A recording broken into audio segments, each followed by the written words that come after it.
Well, hi, thanks for joining me in my shop here. Hey, it's time to do an alignment on this radio.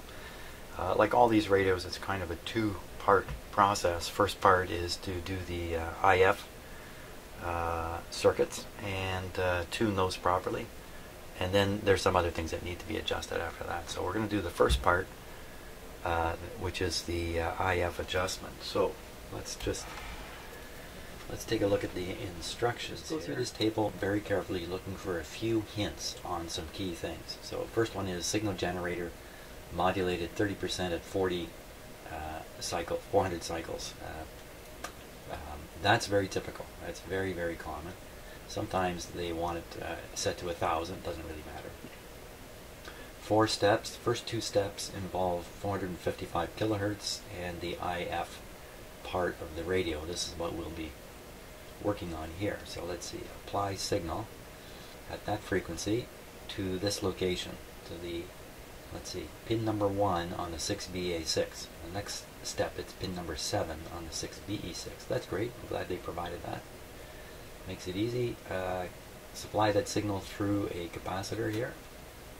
Set the tuning gang capacitor. Doesn't matter here, but here should be minimum. Adjust for maximum output.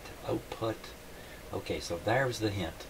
I was wondering if I should connect to the AVC line or connect to the output transformer here. It says output, so that means I'll put my output meter on the speaker terminals of the receiver. And this is very interesting information provided here. Nominal sensitivity for 500 milliwatt output. Okay, 500 milliwatt output into a speaker. I couldn't tell you how loud that is, but I think I can set my, I think I can measure this on my output meter. That's interesting. Tone controls and flat position. So here they're showing you the input signal level, so the signal generator signal level that should provide this 500 milliwatt output out of the speaker.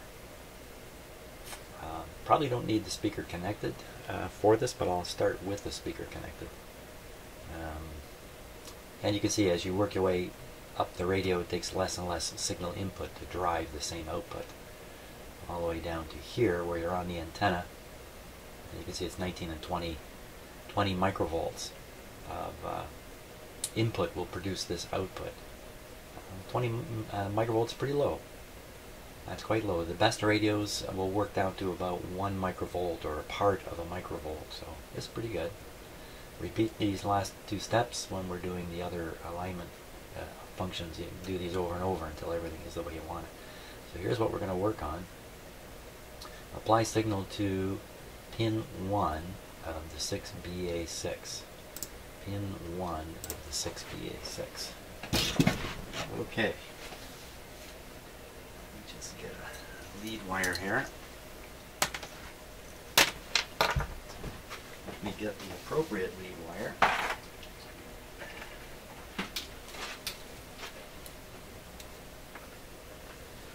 Okay, so they want the output of the signal generator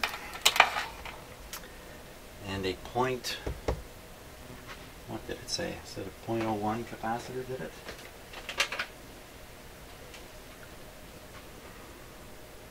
And so that's a 0.01 there.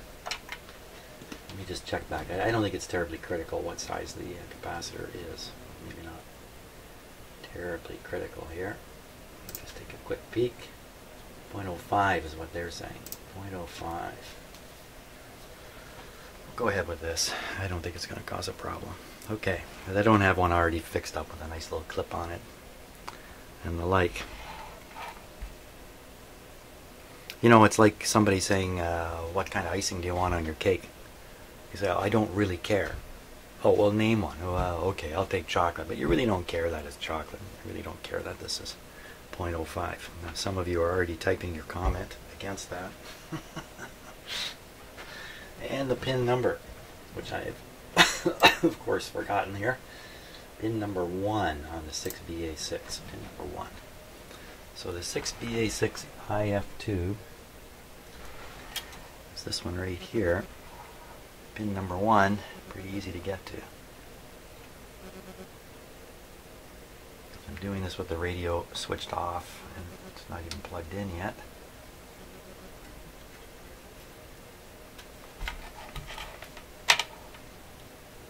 Okay, and we'll put the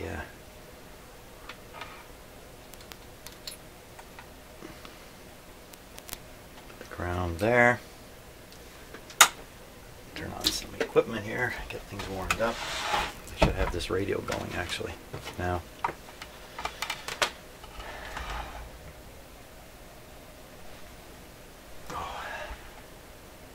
Yeah, I gotta leave the radio up on the side because well, I don't have to, but sometimes it's convenient to bring up the tuning tool from the bottom as opposed to working from the top. Okay, so that'll sit on there. Output should be fairly high. What did it say? 6,000 microvolts. Is that what it said? What did it say there? 6,000 microvolts. So if we want to get this around the 6,000 microvolt range, first thing I got to do is calibrate it. Okay, it's calibrated okay. So this means 10 times 100. So we got 1,000. We want to get 6,000. So we would go up another 10 and then down to 6. There should be 6 times 1,000, 6,000 microvolts on the end of the cable. Well, I can't be absolutely sure what's out on the end of the cable, but this will be good enough. This will be good enough. Okay, speaker connections, and I need my other meter here. Let's bring that up there. Wow, that's a heavy, heavy, heavy meter. Okay, now just because I've become a little bit wiser about grounding and grounding issues and the like, this is a 3-prong plug here. My signal generator is also a 3-pronger. And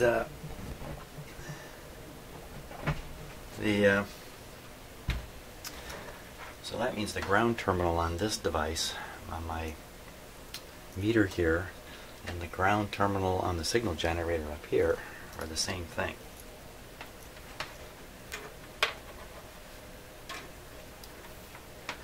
Which means if I apply this ground in a different spot from the signal generator ground, I have to think pretty hard about what I'm doing. Otherwise, I'm just applying a short across something. Now in this case, I'm going to be on the output of the output transformer, but let's just for fun take a peek at the schematic again, and we want to look at the output part of it here. Okay, and that's up here. So we see on the output side, let's see, where's the speaker itself? Okay, just showing the speaker wire connections here. We don't actually show pictorially the speaker, but it's connected one here and the other one here. So this is the same thing. These two black wires is the same, just a ground return if you like. Now they've heavied this up. See, this line is heavied up here, and this line here is heavied up. This is heavied up, so I think this is showing the signal path. I think that's what they're trying to show with the heavy lines here. It's really very much what it looks like to me. Very nice schematic. Yeah, that's what that is. So it's just showing the signal line now. The wire goes up here. So you're connected back. So this is grounded through a 22 here. So this is not fully isolated. Doesn't that make me nervous now? So we see, oh, look at that. There's nothing isolated about this. In this system, even though there's a transformer here which could provide isolation on the far side, on the speaker side, it's not. It's actually tied to ground. So I got to make sure I put this on the right spot now. I don't want to put it there. I want to put it there. So I got to fairly simple thing. I just connect the ground to the chassis, ground lead, the meter to the chassis, and then the other lead to, if I get the wrong side of the output transformer, I see nothing. If I get it on the right side, I see something. So it's pretty simple to do this. Now I've got to find this on the radio, the output transformer. Well, certainly know where that is, for crying out loud. I've been staring at it quite a bit. It's this big guy here. So now, which one of these is ground? Oh, it's really easy to see. You can see the wire going right from here. A little bit of soldering iron damage there, right over to the ground. So that's the ground point. So I can, with impunity, connect this here.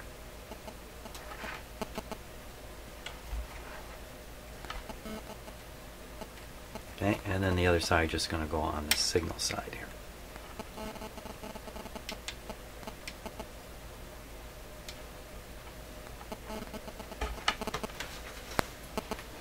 phone is in here in my pocket. Let me get it out of here. I hope that didn't come across on the video, but it probably did. Apologize for that. Okay, now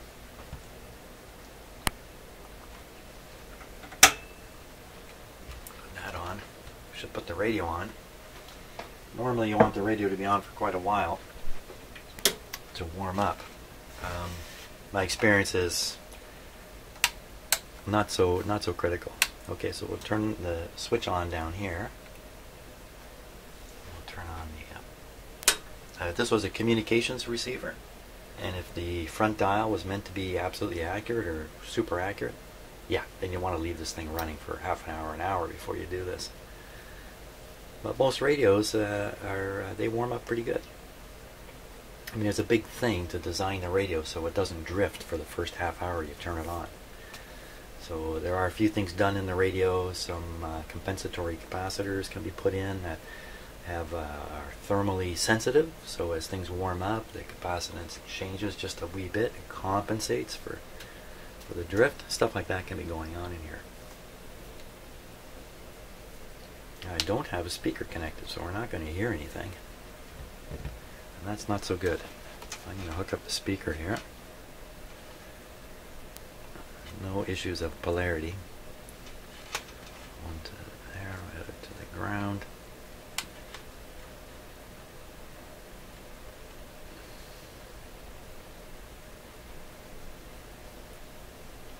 I think we're on phono. Now there is a chart on the on here. Let's see if I can find it again. Where'd it go? There it is.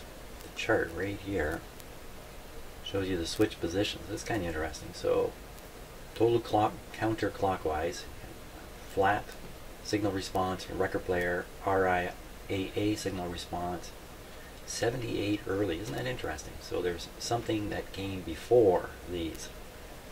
This setting will match the tonal qualities, I guess, that were required for early 78 records. They don't really say what early is. I mean, they're all early to us now, aren't they?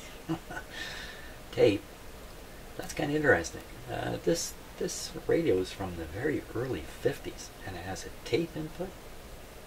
Can this be the early 50s? Let's see if we need dates over here. There's a date right there. 57. I think that says 57. Late 50s.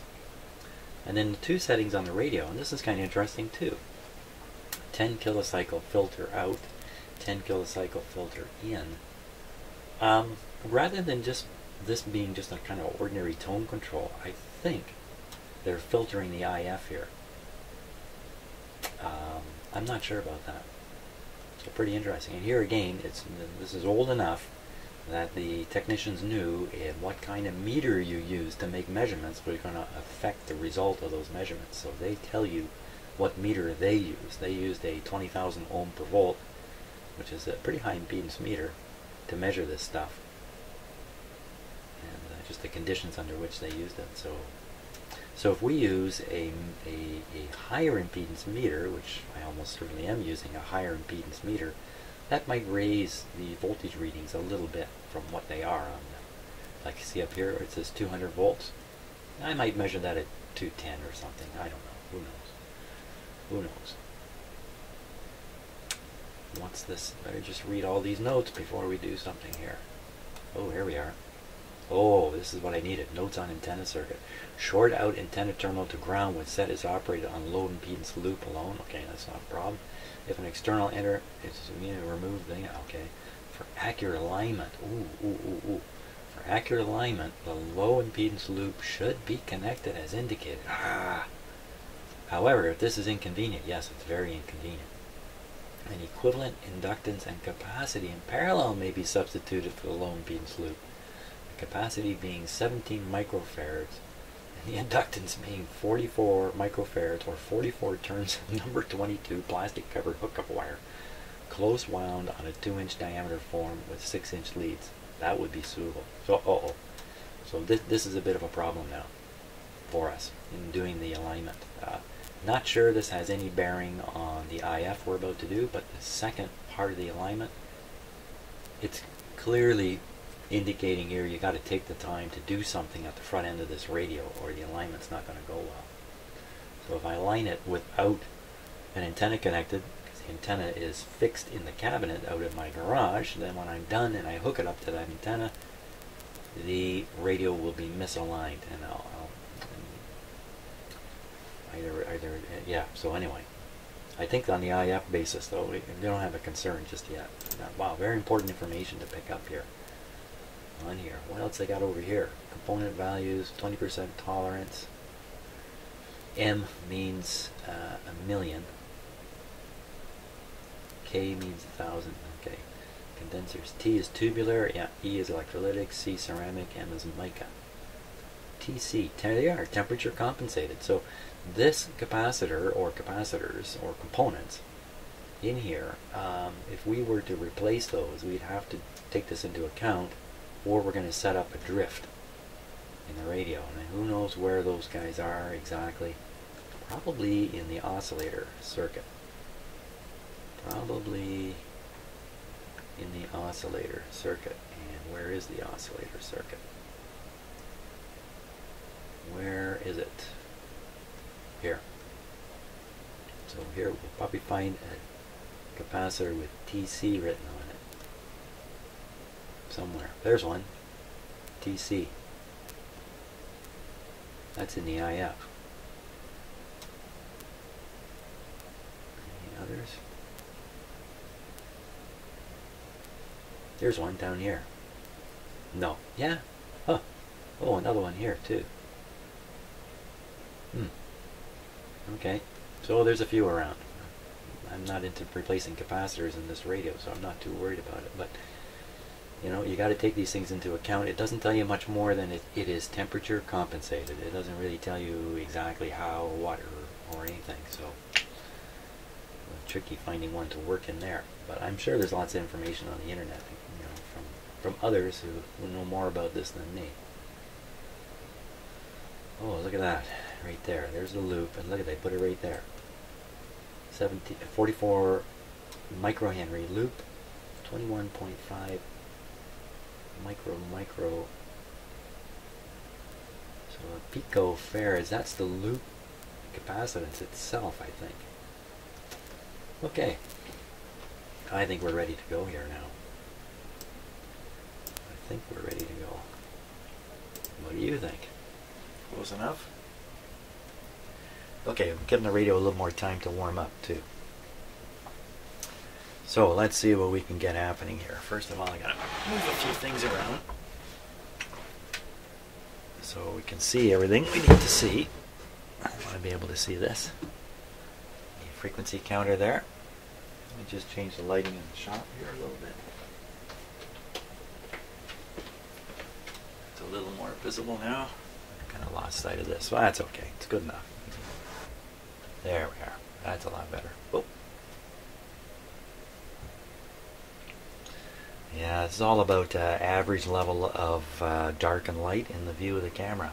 And you can see most of the things in the camera are dark, but this is fairly light, so this is getting overexposed. But if I just shoot a little more light back from here, maybe. No, I can't trick it. A little bit. Hey, tricking it a little bit. Good enough. Anyway, enough fun. Fun with video. So we want this to be on 455.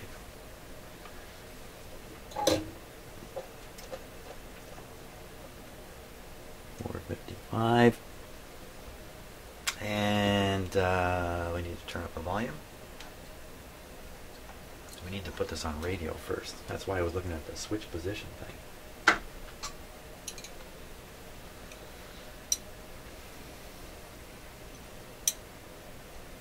Look at that diagram again, just to be sure of what I am doing here.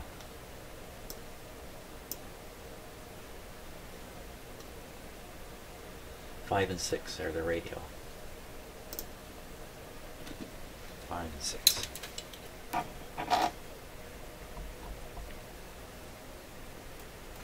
That should be radio.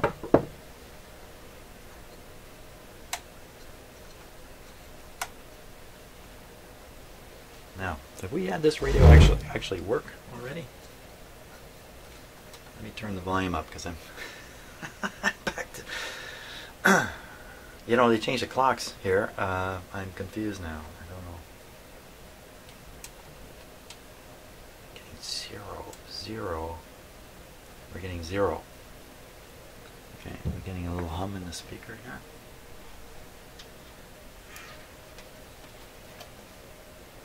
Yes, the speaker has a very faint hum. Let's give the radio full power. That's another thing, I should not be doing this on reduced power, which I accidentally do quite regularly.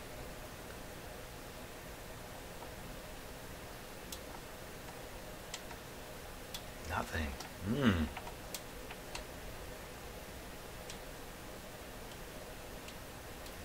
the alignment is coming too soon here.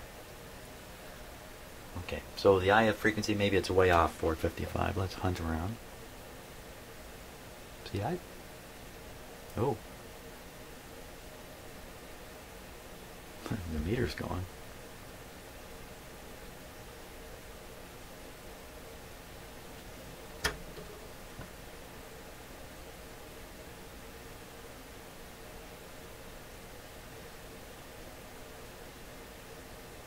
Very odd looking.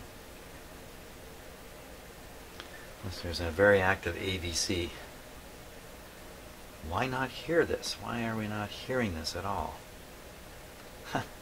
Okay, I see the problem. Or do I? No, I don't. For a second there I thought I had the speaker, just both leads connected to ground, but that's not the case here. Why no sound? Uh-oh. Okay, let's check and make sure the amplifier is functioning. Turn the volumes down. We'll just flip this around to from radio. Volumes down. That's flat phono input. Certainly sounds like that's working. Put in the hum signal here.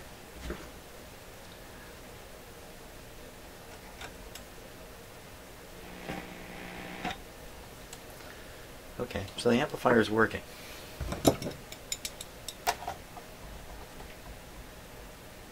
I thought for sure I fed a signal into the antenna and was able to pick it up.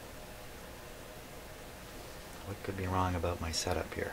A wrong pin on the wrong tube.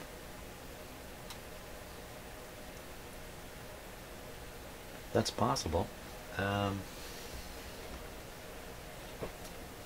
Tube diagram. There's no tube diagram.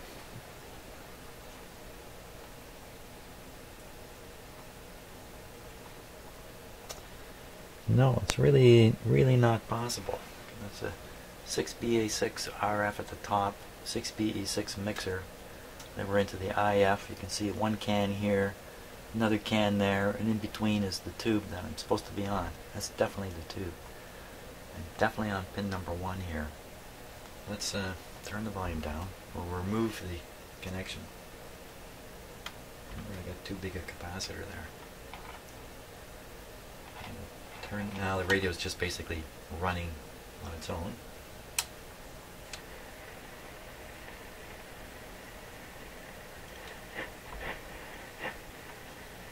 It's doing something.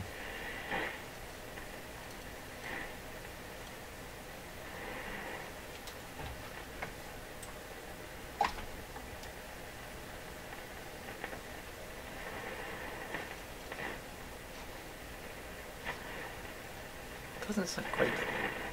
Just doesn't. There's no antenna connected, so.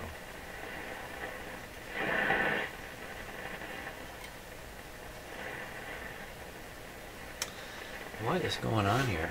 6BA6. Let's look in the book myself. 6BA6. 6BA6, pin number 1. Pin number 1 is the signal grid. So we think we're feeding the signal generator signal into the signal grid and not hearing it come out. That's just a little hard to believe.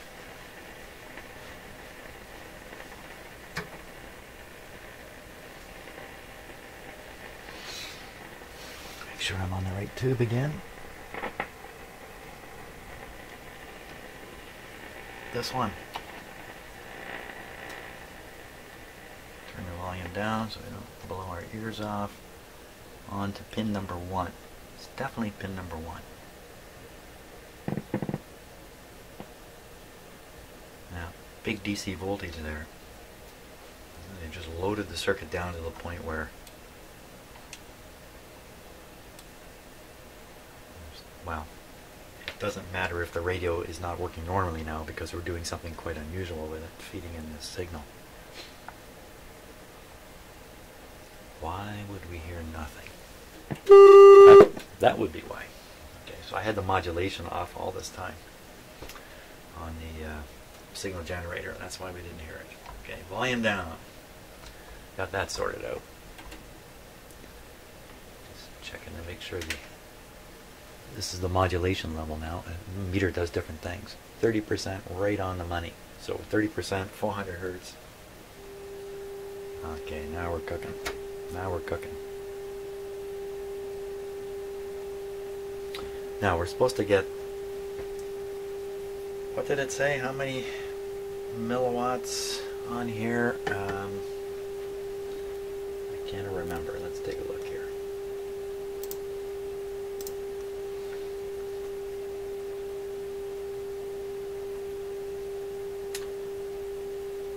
$500 milliwatts.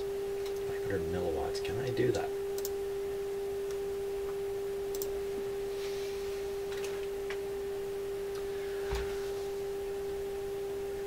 This one's not calibrated in milliwatts. Some of these, if you had their 600 ohm impedance, it's an old telephone system, standard impedance. With knowing the impedance is 600, you can calibrate this into milliwatts. But I can't.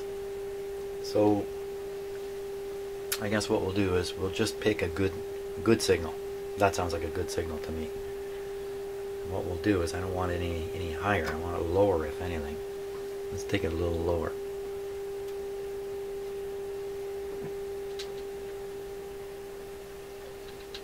So now that's way below the 6,000 that they were suggesting.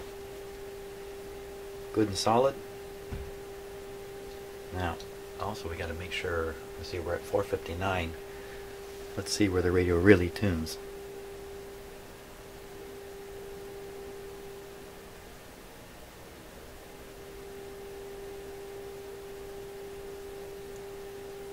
.460, and it should certainly be 455.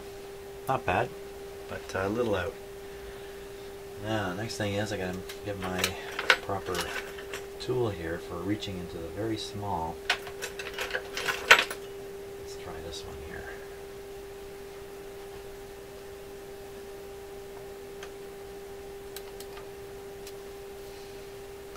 Smaller size. Very small. I don't know. I don't think it's going to go in there. Wow. Okay. That's too big. Gotta go smaller. I don't know. Let's try this one. I don't think it's any smaller. Maybe it's bigger. Cheaper. Don't tell me I don't have a small enough tool for that.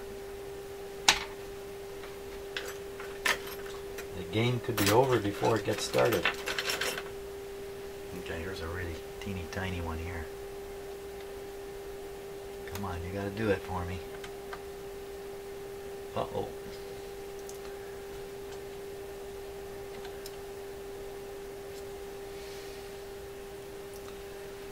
You gotta be kidding me.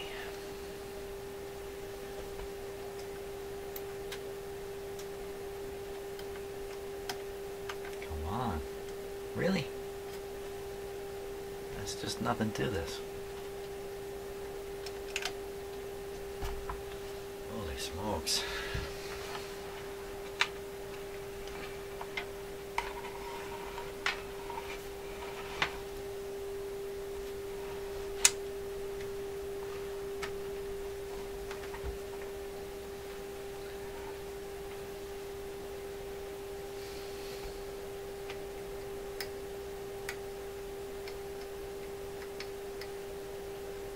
There's no chance these are... Well, I guess it's a chance they're like a flat blade. Let's see if I can see in there. Oh yeah, it is. Okay, not so bad. Flat blade. Flat blade. Okay, first we're going to try with a teeny tiny metal screwdriver. And I'll watch this very carefully and see if the screwdriver influences it. Nope. Often it will. That one just a little bit if you're dealing with a coil. I probably just identified which of these two needs to be tuned. Probably right here. Here we go. These turn really nicely. Excellent. See, I do have to do this from top and bottom because there's no hole to slide the tool through. This is a slot. Which one did I just do? I just did the lower one. Sticking a metal screwdriver into the back of a radio.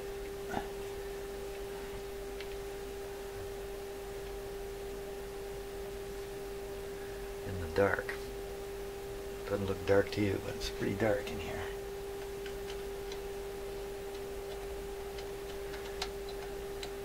Okay, we're in. That was pretty much right on. Okay, now we have to move the signal input. Where have I got it set to? 460. I got it set to 460 for crying out loud. Okay, let's try this over again at 455. The only real reason for putting this right on 455 is to try to improve the dial accuracy. And the dial's often non-linear, and they've got it all worked out. They've printed the dial face to match where the pointer goes as you tune the radio, and you just want to get everything back to the way they wanted it, the engineers designed it, in order that the pointer track the back of the dial properly. But I don't think 5 hertz is going to matter much. But let's do it. Here we go again. It's this one down here.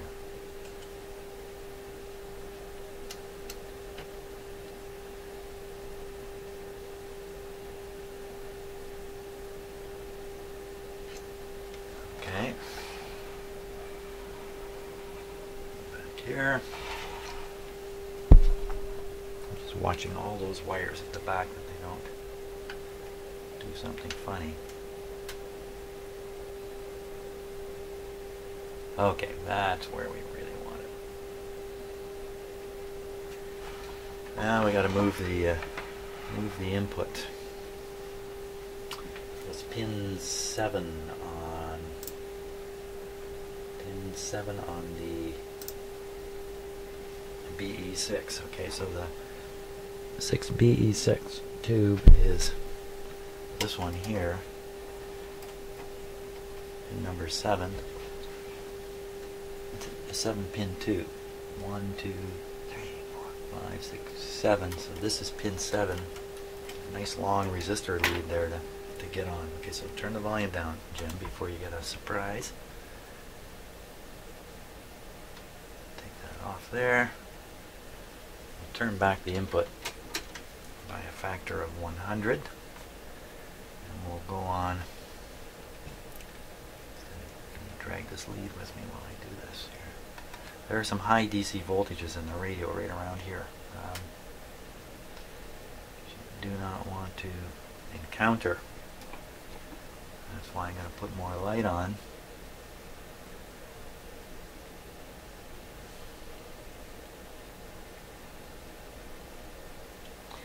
And these, make sure I got a good grip here too. Almost no clearance from my fingers in there. Okay, set off. Give it a moment. Not so much worried about shock as I'm worried about shorting something out. I'm also worried that a shock or a short, I'm going to jump. And during the jump, something bad might happen. It's kind of unpredictable. Okay, back on.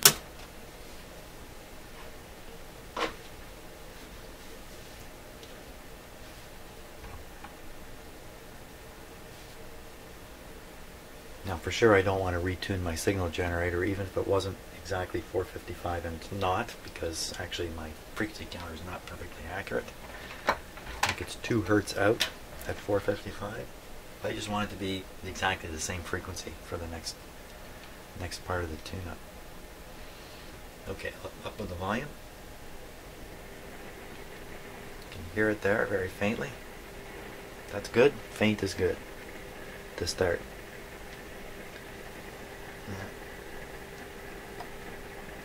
Watch the meter, see if the screwdriver's influencing it. Not really. Here we go.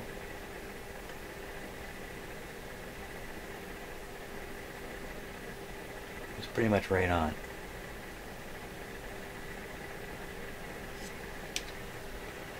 So it looks like one of them was out of the 4 adjustments. Let's see, here's the last one to go. Oh, see, it's dead on.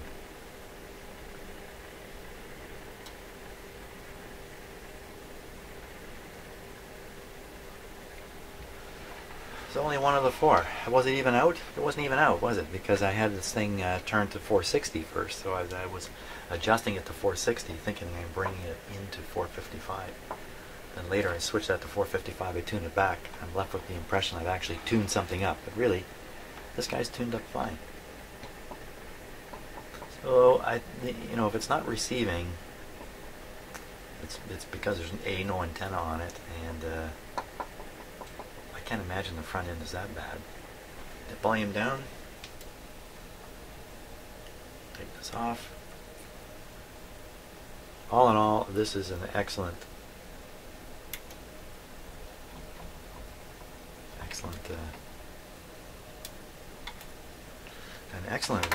receiver so far. So now we're going to do the other parts of the alignment process. I didn't really do much here, did I, in the end?